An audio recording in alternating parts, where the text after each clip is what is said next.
Hey guys, Steve Moran here, and today I'm talking to James Lee. We are live with Foresight TV, broadcasting on both LinkedIn and YouTube.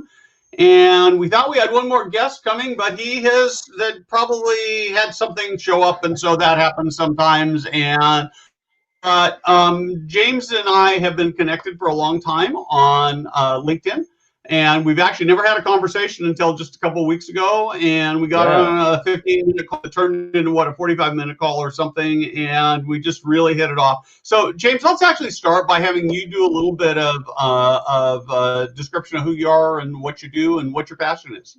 Yeah, absolutely. It's crazy that we've been connected for as long as we have, Steve, and only recently spoke by phone. I guess that's one of the things that COVID has allowed us to do, is to pay attention to more stuff like this. So glad we got to do that. I've been in the senior living space for about 12 years and pretty active on LinkedIn, and I get to talk to a lot of great, interesting people in our industry and outside of it as well. Right now, my role is corporate director of sales for Aventine Senior Living. We're a pretty small company based out of Florida, 7 communities in our portfolio, but I live and work out of San Antonio, Texas. So, I've been around the block here with a couple of different senior living organizations. A big chunk of my time was with Brookdale Senior Living. I got a lot of great opportunities from them, lots of great people there, and done a whole bunch of things. I was activities director, sales at the community level all the way up, sales trainer, ED. I've covered most of it by now, so I'm excited to be doing what I'm doing. So before we actually start talking about some really important issues, one of the things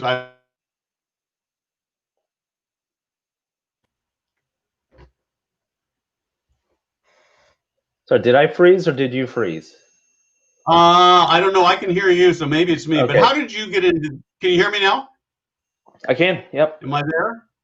You're there. Can you hear me? Yes. Can you hear me? I can. Okay, perfect. So how did you get into the industry? The short version of this is that a few years after my undergrad experience at Texas Lutheran, I was kind of looking into the next educational step, which was going to be law school at the time. And I got a job at a place because it was across the street from where I was living. That's it. I didn't have any goals for working in senior living. It was proximity based. And it was at the time called Heritage Gains Ranch in Austin, Texas. So shout out to that team. And I picked up a weekend concierge job just to pass the time until I started law school. And that was it. I decided I really loved going into work. I looked forward to the weekends to be there at the community. And I made a decision to stick with a $10 an hour job. And here I am 12 years later. Yeah, so I'm going to actually show this particular comment. Aisha, I'm not sure I got that right. I agree. Finding leadership in senior care is such a hard thing to do. It's one of the areas where we are really, really weak in the industry about creating great career paths. I don't know. Do you have any thoughts for her? Absolutely. I think what I kind of lucked into and then kind of learned the wisdom of was that who you work for, specifically the direct supervisor that you're going to work with, I think matters 10 times more than title, company name, position, salary, even. Who you work with within the senior living company, you can get a real good sense about how well connected they are. Ask them about people that they've grown and not just promoted, but kind of sponsored throughout their career. And I think you'll get a real sense of whether or not that person is invested in growing people. So LinkedIn's a great platform for that. See the people who are active on there. But in your interview process, you should definitely be interviewing them on career. So best example is who they've helped grow in the past. Yep.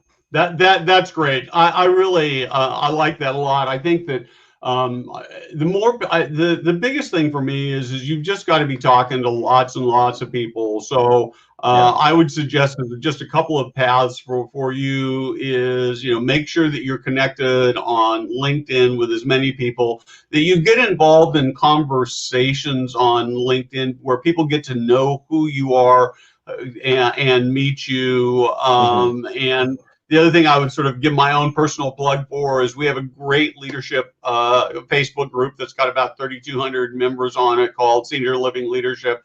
And we'd love to have you come and join and come in and tell us that you're looking for a job and what you're looking for and what your passion is. So great. Yeah. So James, you've been posting a bunch of really cool stuff on sort of thoughts on leadership. You had one a couple of weeks ago where you were talking about some sort of obvious. Can you sort of talk about this pushes your buttons, the place where you think we can get improvement in the industry? Yeah, that's a big question. That's like what's the meaning of life type question for our industry. Can you narrow that down for me, Steve? or you want to leave it kind of intentionally big? Yeah. So if let's say, well, okay, I'm going to actually give a sort of a practical kind of scenario. I'm an executive director. Cool. I've got I can't seem to crack this 50% turnover on my staff. I don't know what to do. I want it better. I don't know what to do. What would you tell me? Yeah. So that scenario is one that I've actually been in. So I'll speak from personal experience there. I think, one of the advantages of having been in a lot of the line level roles in my career path, I was a concierge, I was a caregiver, I was a activities director for an independent living community. The benefit of that is kind of seeing and talking to people as colleagues, like what's going on in your life, what do you think about the industry, et cetera. I think one of the false assumptions that leaders have in our industry is that everybody wants to grow in our industry. And that's not always the case. And I think we really box ourselves into thinking that the only way to grow is that you have to grow within this company or in senior living. One of the things I really kind of plugged into as an executive director was just to kind of try to be where our employees are and figure out, what do you want out of your life? What does career look like for you? What are the stuff that you're interested in? And not have it specifically tied to our industry. And a specific example of what came from that, I've had people tell me, I want to open up a boxing ring because my dad was a boxer and I grew up in that world. I'd love to own a boxing gym. And that was so cool for me to hear. And she was almost nervous telling me that, because I think the trained response is I want to be a ED or I want to be a regional. But she told me I wanted to open up a boxing ring and a gym. And so I thought, that's great. Let's plug a couple of learning moments into your role. She was a activities director. And so we found ways to plug in kind of just some business knowledge and some stretch assignments, which gave her a lot more engagement in her role. And, I hope, a couple of years from now, she'll be opening up her boxing gym. But you take that example and you apply it across, the community. Figure out what people want to do and don't box them into your career path. And you're going to get people, you're going to retain people through their desire for education. And I also kind of firmly believe that sometimes you don't need to crack the 50% turnover. You just need to make it productive. If you have an employee who's with you for a year and is super, super engaged, they're learning, you can depend on them, and then they go open up that boxing gym, you're going to have a better employee for that 1 year than having that person for 5 years but be disengaged. Yep, I absolutely agree. I will tell you, this is a comment that I just love, Christine. I appreciate this. Is you've got to create a positive practice environment for your team. So 2 quick relative to what you just said, James. The first is that we had a writer that was part of our team until just a couple of weeks ago, and she came to us and said, gosh, I don't know how to tell you this, but I've been doing sort of freelance writing, and I've got this opportunity to go off to a full-time job. We were just so happy for her. It meant we had to do some juggling around, but it was a bit, we provided a base and a platform for her to work and to help us, and it helped her, and now she's gone on. And even today, so I'll give a little plug, we're actually looking to hire a full-time sort of beginning social media person full-time for our company. And we fully expect this is going to be a person who's going to work for us for a year or two and then move on. So it'll be kind of a starter job. So if you know somebody who's looking for a starter social media, I'd love to hear about it. So let's talk a little bit more about your organization, and particularly how are you working in the world of the pandemic, and what's it meant to your occupancy, and how are you selling in that world, since that's really your wheelhouse? Yeah, I love this topic because it's something that everybody's going to feel kind of personal tied to. One of the reasons that I chose Aventine Senior Living is that it has a unique kind of ownership structure. It's a very clean ownership structure, and essentially we're a turnaround company within senior living. So we are able to go acquire communities, assets that we have some upside to be able to even keep the rates exactly where they were or lower from the previous owner, but have upside. And so the advantage of that is we get to put a lot into those communities that the previous owners maybe weren't able to because of whatever reasons. During COVID, I think there's a real what I love about our organization is that while we are kind of certainly oriented towards growth, and who doesn't want to move occupancy during this time, from our owner Alex Hurst all the way down, we have a recognition that we just got to serve people. We got to have the right conversations. If we get to move people in, great. But there's an expectation that we don't have to hit the same performance as we would in a non-COVID time. That sounds simple, but I know that so many of my peers don't feel that. And it has to follow through in everything that we do. And I'll give a quick example. We just changed our commission plan throughout our organization, where we made the barrier for those commission tiers lower, because we recognize that everybody's working as hard, if not harder than before, but their commissions were really impacted. And I don't see commissions as bonus, by the way. I see that as part of your compensation structure. So by no fault of your own, your compensation has radically changed because of COVID. We recognize that. We changed that into the commission plan. And it kind of buoyed a little bit of, I think, enthusiasm throughout the organization. And it was the right thing to do, but consequentially, it also did kind of positive things for our occupancy. So we're moving things a little bit more forward. And to the earlier comment that was provided here, when people feel appreciated, and I think beyond even appreciated, that we're looking out for their best interest, even when it's not asked of us, that's the work of leadership, right? So that's one of the things I'm most proud of in my short time with this company. So have you been able to maintain occupancy? No, I don't think when we hear maintain, I think you're looking at kind of pre-COVID metrics. I think most of us are probably moving backwards from that benchmark, but I'd say that we're still moving our business forward. So for me, a success is not like a net gain versus a net loss. It's are we still able to sell at our market rates? And we are. Are we able to help the people whose needs are kind of right in front of us? We are. And so we have to change our expectations of what is success right now. And that's going to keep people together. So when we're out of this, we're all still in it together. And I think you're planning for the long term here.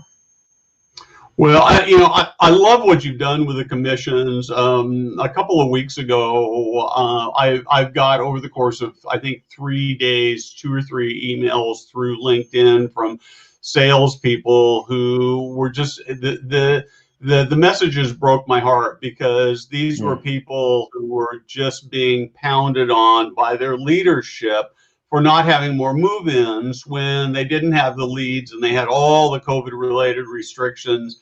And what they felt, and I've heard this from more than one person than these two, but they just came in so close, what they really felt like is that the ownership had pressure, financial pressures from their investors and their lenders, their capital providers, let's call it that, and that the salespeople just became the scapegoats. And so rather than laying that on them, you're actually creating this positive environment, which makes it so much easier to work in. So when so you talk about being a activities director, or I guess right now the right term is more life enrichment director. Yeah. An area that it feels like to me that we have not done as good a job even pre-COVID, and that in COVID in our desire to keep people's physical well-being safe, that we've really not done a terrific job of taking care of the social and the physical and those kinds of things. Any thoughts on that and how we can do that better, or if you think we need to do it better? Um, uh, Absolutely. No question we can and should be doing better.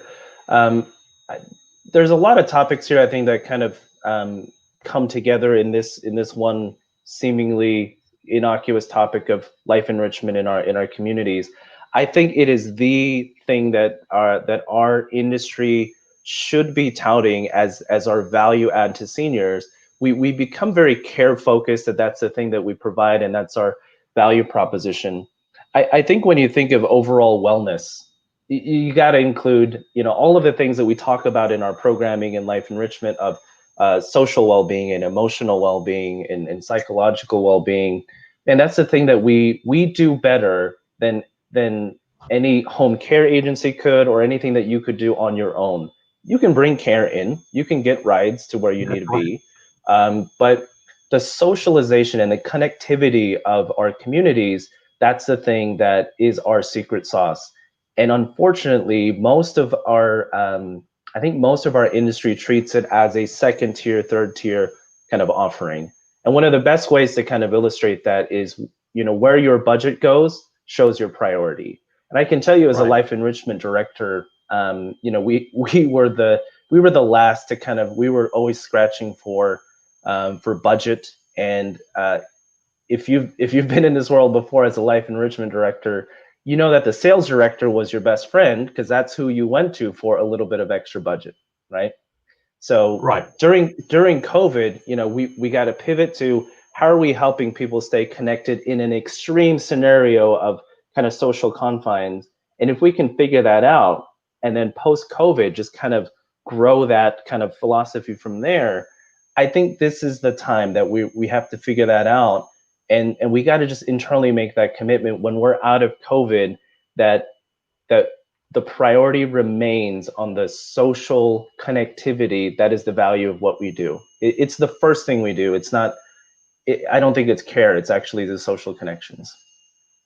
Yeah, I agree. And I've been really disheartened to see a number of particularly corporate and regional life enrichment people who have been laid off as a cost savings. I understand the need to save money, but I think ultimately, as you said, what we're ultimately selling is this life experience.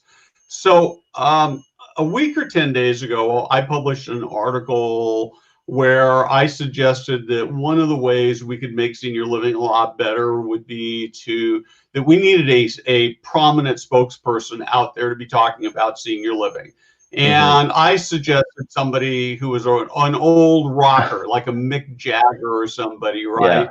Yeah. And the article got posted up on LinkedIn a couple of days ago, and it's probably gone the closest to viral that anything we've ever published. We've got a couple thousand views and 40 or 50 comments on it. But one of the comment threads in there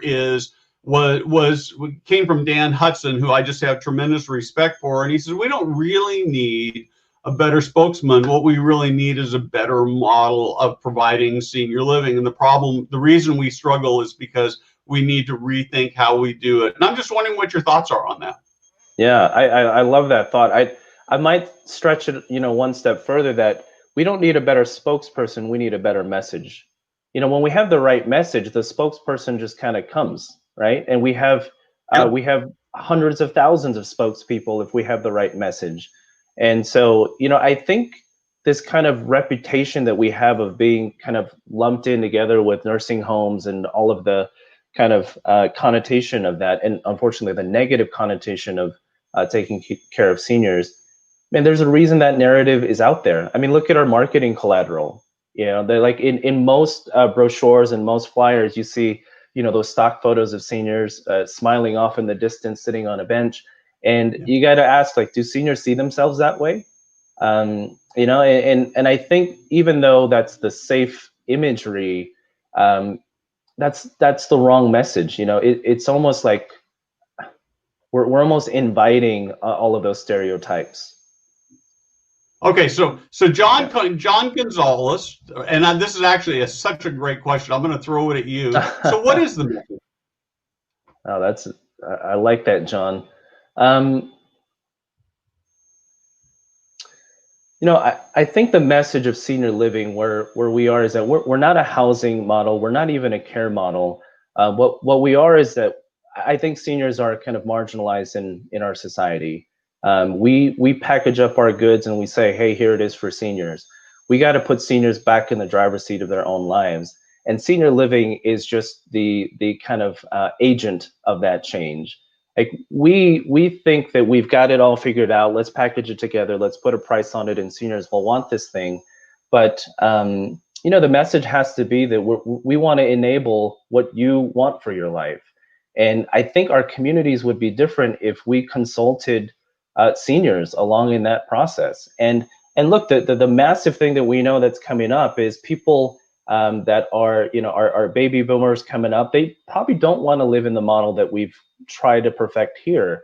So how are we changing that? You know, how do we serve people who don't ever want to move in, but could get value from the things that we do? So that's why I think we kind of have to circle back to that social connectivity is the preface for wellness. Yeah, I love all of think these. Yeah, I'm just sort of putting up some of the great comments that we're seeing. I actually agree. I think that one of the challenges that we face perhaps is that we still tend to see senior living as a real estate business rather than as a an experienced business that's real estate based. And then if you know, sort of piggybacking off of what you said, is if it's an experienced business that's real estate based, could we actually take the real estate out of it so that we create an experience for not just people who are living there, but for anybody who's older who is looking to create a better experience for their last chapters? You absolutely can. Yeah. You know, I love what Chip Connolly is doing with his the Modern Elder book and the Modern Elder Academy. His focus is on people who are a bit younger, more 50s, 60s, trying to reinvent their lives. But why couldn't we do that in senior living with people in their 70s and 80s and even 90s? So I think a good. Go ahead. Well, I was thinking, you know, what's a kind of a good model for this is that you think about Airbnb. They're not a hotel business. They're an experience business, right? And the more that they've grown their business, they're actually specifically targeting, like, don't just come to New York City and get a place to, you know, stay. What are some experiences that you want? I took a trip and used Airbnb one time to kind of find this kind of neat local experience there. And Airbnb was the place that connected me to that, you know, that meaningful social experience. And why couldn't senior living be that? You know, it doesn't have to be tied to housing.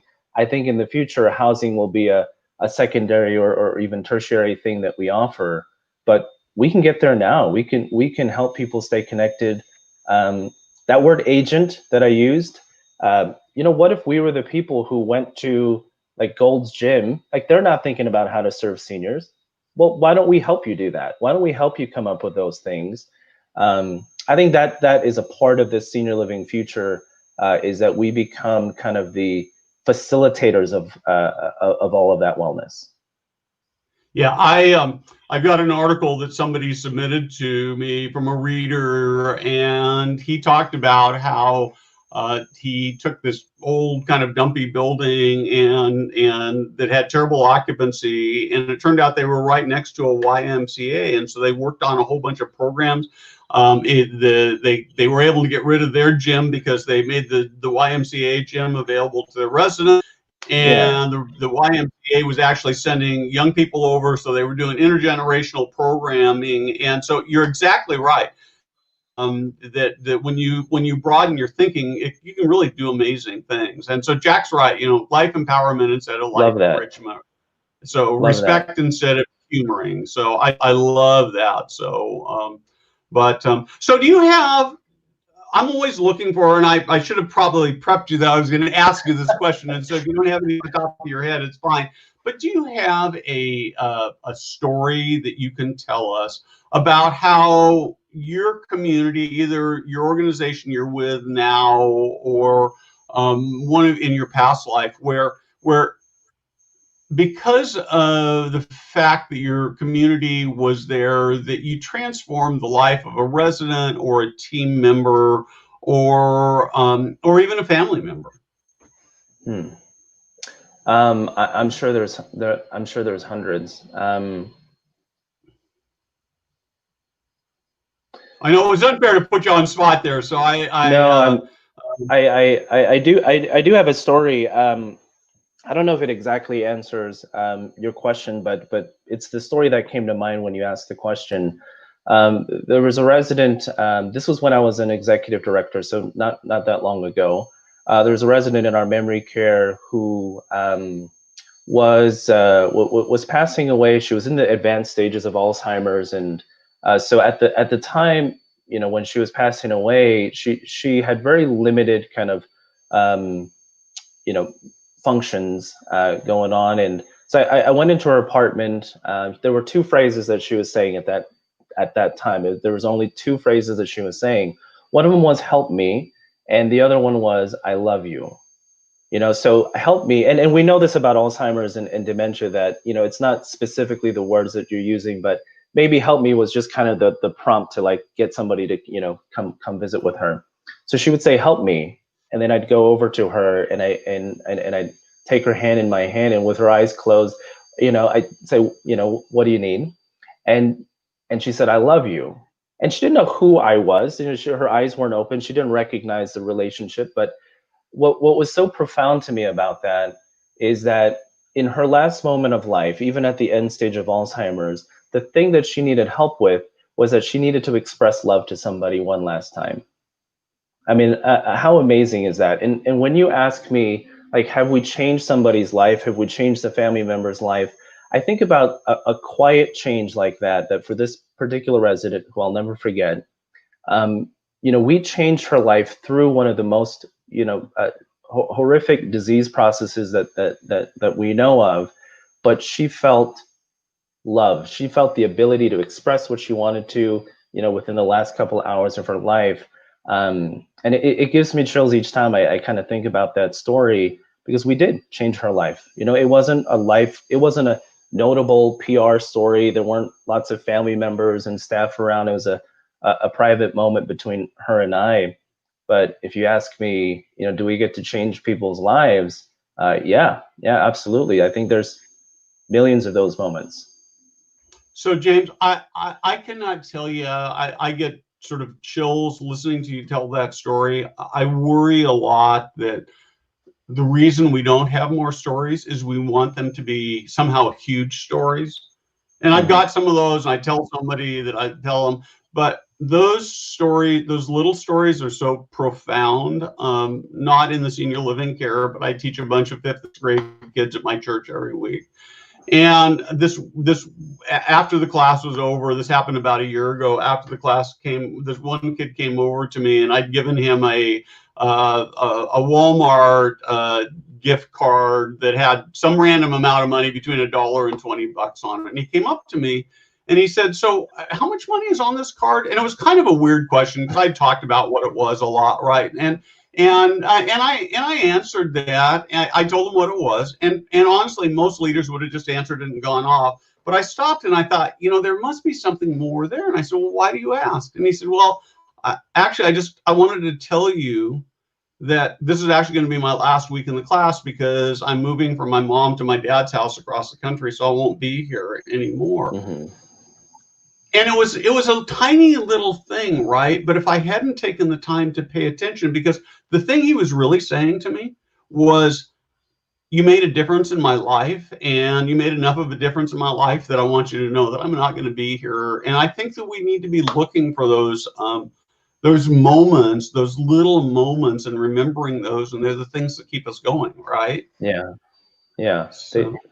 They really are, and I think our industry attracts people who gravitate to these type of stories, who gravitate to wanting to be a part of these type of stories. And you know, truth be told, I think we all, myself included, this is certainly a note to self, that you know we get lost on sometimes in just focusing on the business side of things, that we forget that, you know, these are the stories, these are the actions that we need to take every day, and that creates, you know, the sound business. And like I said, it's a good reminder, even just for myself, that like if the people I'm working with right now, my direct reports or sales directors, were listening to this and thought, well, James doesn't act that way with me, that's room for improvement, you know, on my part. And I think that's honest. That's the honest thing from a leader's perspective, is that you don't drink your Kool-Aid too much, and you realize you're there to serve people, and just remind yourself of these stories. Yeah, I love that. I think that you know, you've sort of been talking, so much of what you've talked about this whole time has been stuff that I've seen in Kim Scott's book, Radical Candor, and this idea of relationships as a way to, is a path to making, it really makes everything better, right? And it's about talking to people and figuring out what their needs are. So so we're about out of time. Do you have any last words of wisdom? Yeah, I don't know about words of wisdom, Steve. If I had good words of wisdom, I would have started the show with that, I think. But really, more so, I think it's just telling people in this industry right now, nobody has it easy. I think the thing that gets us through this time is not going to be your occupancy number or all of that. At the end of the day, did we take care of each other in the hardest time? You know, the work that we're doing right now is not getting a lot of positive press coverage, but we know what we're doing. We need to talk more about those stories. Hang in there with one another, and there's plenty of people who are in the same boat with us. So we're doing good work, and you know, it's something we should all feel proud of, that we're getting through this moment with some dignity. Yeah, and I would just add to that if you're really struggling, pick up the phone, call somebody, and don't be afraid to say, I'm really struggling. For sure. I went through a period like that about 4 or 5 weeks ago, when I called 3 or 4 people. I was just kind of down, and you know, people, we make each other feel better, and we're not in this alone. I think it's one of the best parts of the things that I've seen in the industry, right, is that that we've really come together. People are helping each other with PPE and staffing and ideas and so many things. So James, thank you very much. Been an awesome conversation. We'd both love to connect with you on LinkedIn if we're not otherwise connected. Thank you for joining us, and we will be back next week. And actually, I've got some really I've got some other really interesting guests we've got coming up. And so thank you for supporting us. Like us, feel free to, we'd love to have you share this out to your network. So have a great weekend, everybody. James, have a great weekend. Bye. Thank you very much. Thanks, Steve. Bye-bye.